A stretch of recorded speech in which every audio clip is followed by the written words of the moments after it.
What's good, YouTube? Steph here, and welcome to Theta Space. Today I'm going to show you what little remains of the big vinyl collection that I used to have.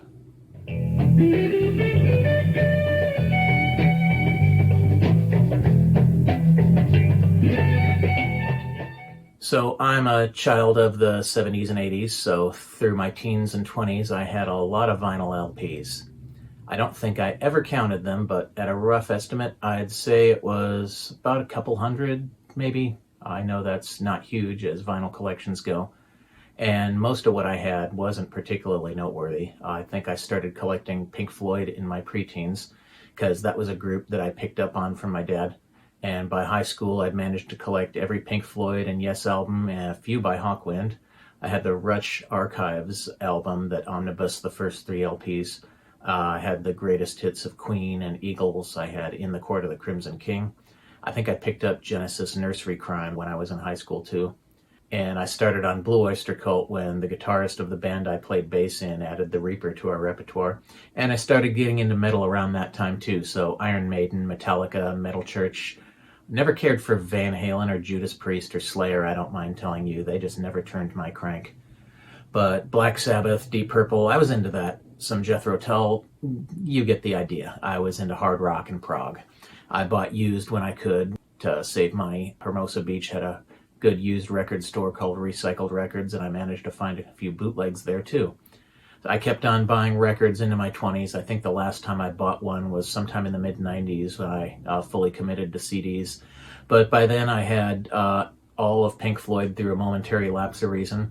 I had Waters' first 2 solo albums, Gilmour's first 2 solo albums. I had all of Yes albums through 90125. I had all the BOC through Imaginos. I had all 8 Whitesnake records, including the double live album, up through the self-titled, the one with Here I Go Again and all that. All of the Metallica through the Black album, self-titled, and a few albums by Sabbath, Purple, Hawkwind, Maiden. I think I picked up a few Zappa albums when I was in college too, on vinyl.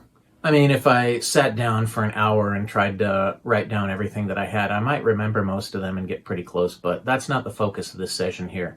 When I moved from Los Angeles to Seattle in '98, I left a bunch of those albums back at my dad's place where I'd been living. Needed to pare it down, just take the essentials. There was only so much room in the car. So I only kept my favorites. I kept the Floyd, the Yes, the BOC, whatever else I could fit into a pair of cube boxes. And much later, I pared my vinyl collection down even more. After I'd been married for a while, Nancy and I were moving again for the 4th time in as many years. I was so tired of schlepping these boxes of vinyl records around that I couldn't even play because I didn't have a turntable. So I culled the collection even more, just keeping whatever I couldn't replace with a CD, and a few notable exceptions. That amounted to all the bootlegs, the picture discs, and a few other odd ones out, and we'll get to those, starting with the picture discs. Alright, so I'll start with the most basic. Metallica, Ride the Lightning.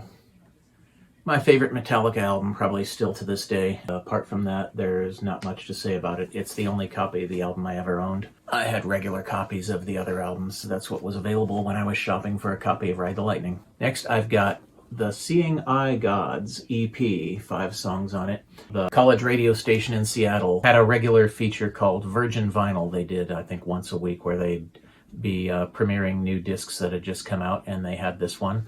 They said it was on red and green paisley vinyl, but it's actually just a picture disc. And the backside is the same 5 songs, but on an unlabeled side. This is apparently a side project by Brett Gurewitz of Bad Religion, but I didn't know Bad Religion at the time. I still have never really listened to them. I just had this, which was a psychedelic EP. And speaking of psychedelic, I have this, The Approved History of Hawkwind, 1967 to 1982. It's got 3 picture discs, and it's got a 11,000 word booklet going through all the songs that are on it. So the packaging is kind of unwieldy, but here is disc 1. And disc backside is just a zoom in of that, and we have the booklets in there too. I'm not going to take the booklet out. Disc 2. Again, a little close-up detail on the backside. And here is disc 3. I think that's my favorite design of the 3. Disc 1 is the latest material, going backward to disc 3, which is the earliest material. Again, there's close-up detail on the backside of disc 3. It's a pretty cool set, actually. People tell me that you're not supposed to play picture discs, but I'm like, what is a record for if not playing? All right, let's get into the bootlegs. First one I ever picked up was, yes, the Infirmary. The front and the back. It's a 2-disc set, and as it turns out, each disc was from a separate show, which I picked up on even way back in the day, pre-internet, but now that I can look this record up on the internet, I can find out that the first disc was recorded at Boston Garden in Boston, Massachusetts on December 11, 1974, and that it was actually on a radio broadcast. So that is the band with Alan White and Patrick Moraz. And after the obligatory end of Firebird Suite by Stravinsky that Yes seemed to open every show with back then, it starts with Sound Chaser, Roundabout, and side 2 is The Gates of Delirium. The second disc is actually audio from the Yes Songs film from the Rainbow Theatre in London on December 15 and 16, 1972. So that's, of course, Anderson, Squire, Howe, Wakeman, and White, I think. I've actually never seen Yes Songs all the way through, but Alan White is the drummer on most of the triple disc album with 2 or 3 tracks played by Bill Bruford. That's what we've got here on the cover. We've got Squire and Wakeman on the front cover. We got Anderson, Howe, and actually Bruford on the back. The tracks from the Yes Songs movie are And You and I, The Clap, which is not listed on the track list back here, excerpts from The Six Wives of Henry VIII, Jingle Bells. Yeah, that's a little Rick Wakeman piano solo in the middle of his Henry VIII medley. Roundabout, and Yours Is No Disgrace. So that's the only Yes bootleg I have. I have a number of Pink Floyd ones, though. I'll start with this one, a great set, which is credited to the Abdabs, live at the Oakland Coliseum, May 9th, 1977. I'm going to take the plastic off and let you see the inside. So, front cover, back cover, and gatefold. Yes, it does bear a intentional resemblance to the collection album A Nice Pair, which sort of gathered the first 2 Pink Floyd LPs together. So being from 1977, this is on the Animals tour, and so it's got every track from Animals, it's got every track from Wish You Were Here, and I think 3 tracks from The Dark Side of the Moon. One of my best friends in high school had this record. He actually had quite a number of Pink Floyd bootlegs, and I remember him calling attention to this one in particular. Another triple disc set. That's right, a great set is a triple disc set. This is another triple disc set. This is the legendary Crackers, the complete 1972 Hollywood Bowl concert. So this was still before the release of Dark Side of the Moon, when they were still working it on the road. I think they probably had it pretty much worked out by this point, and it was nearly in the form that it was going to be released on album. My internet research tells me that this is the 10th pressing. I can tell because of the blue labels on the inside of the discs and the matrix numbers. They're all misprinted, actually, because what's labeled as side 2 is actually side 4. What's labeled as side 1 is actually side 3. And it has all the wrong tracks printed on all of them. That goes for all 3 of the discs. They all have the wrong label put on them. But what we've got here is on disc 1, we've got Dark Side of the Moon front to back. The second disc, side 3, is One of These Days and Careful with That Axe Eugene on side 1, and Echoes on side 2. And the third disc has A Saucer Full of Secrets on side 1, about 17 minutes, and Set to the Controls for the Heart of the Sun, 13 and a half minutes. Again, this was on September 22nd, 1972, under a full moon and smiling skies at the Hollywood Bowl. Tape from the collection of Ren Aldo. Oh yes, and Breathe on this is actually from a different show, because apparently there was a flaw in the original source tape The version of Breathe on this record is actually from the Rainbow Theater on February 20, 1972. Another Pink Floyd bootleg, Germersheim. It's a 2 LP set, front and back. And this was recorded at the Second British Rock Meeting, Inselgrün, Germersheim, Germany, on May 21st, 1972. Thank heaven for the internet.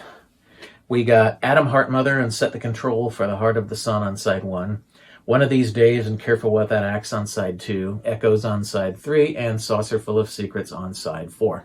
And my last Pink Floyd bootleg, Nebulosity, which is credited to the Screaming Abdabs, not Pink Floyd or the Abdabs. So like the great set Oakland 1977 show, this is credited to the Abdabs.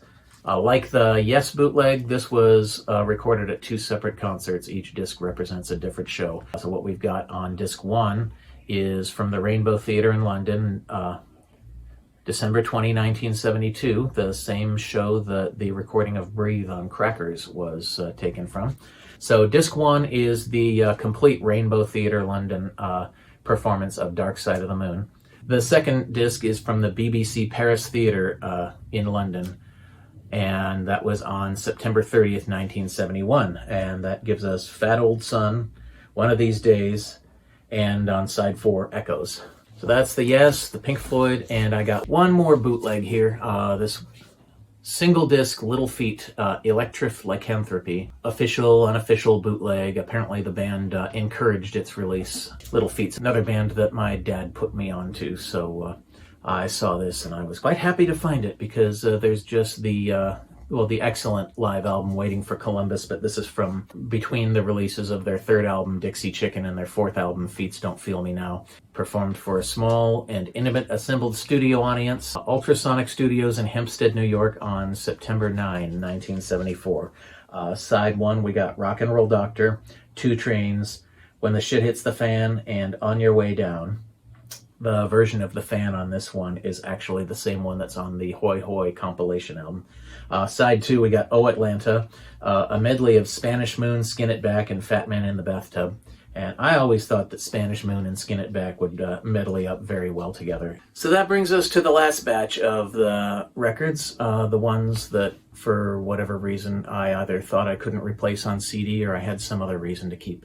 Let's start with Olias of Sunhillow, John Anderson of Yes, first solo album. I think the main reason I kept this one, because I'm sure it's available on CD, is that it's just got a lovely storybook inside. It's got illustrations, lots of text, and just the thought of having that compressed down into a little CD booklet, especially now with my failing eyesight, just nice to have it in this larger format here, even though I can't play the record, but I just love the artwork in the booklet. Just a wonderful package. Another solo album by a member of Yes, I have Alan White's album Ramshackled. And the reason I held on to this one is because it's autographed. Sometime in the late 80s, I think it was, Guitar Center in Manhattan Beach. Alan White did a drum clinic, so I took this along with me, hoping to get it signed, and he actually was quite accommodating. He seemed rather pleased when I presented this. He said, "Wow, that's an old album." Yeah, it is. And it's got the nice little...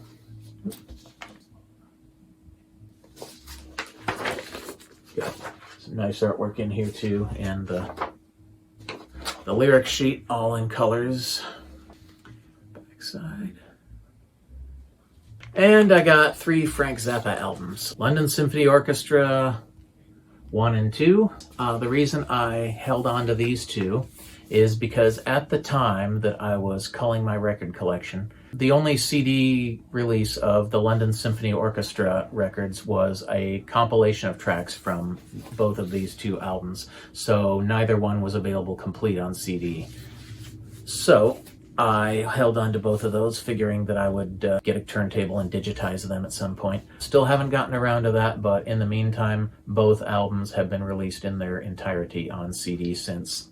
as has The Man from Utopia, but I held on to this one because I've heard the CD release, and the CD release is a bit lacking, at least the last one I've heard. I haven't checked lately to see if there's been any subsequent release that's more like the one on the album, but the track listing on the CD release is all out of order. And furthermore, on the track The Radio is Broken, which is his homage to cheesy science fiction movies in the same way that Cheapness was his homage to cheesy monster movies, Zappa's vocal is pitch shifted, raised up, and doubles his normal voice on this track on the vinyl LP, and that is not present on the CD release that I've heard. So I had to keep this because this is the version that I like. And finally, the 200 Motels soundtrack. At the time, there was no CD release of it, and I didn't know if there ever would be. There has been a CD release of this since I was paring down my collection, but it's just a nice thing to have. So that's what's left of the vinyl collection I used to have of some 200 records, down to about 14 albums, though, of multiple discs. Anybody have any of these? Anybody got any interesting bootlegs on vinyl or any other standout vinyl albums in your collection? Hit me up in the comments, let me know, or tell me what you think of the ones that I've held on to.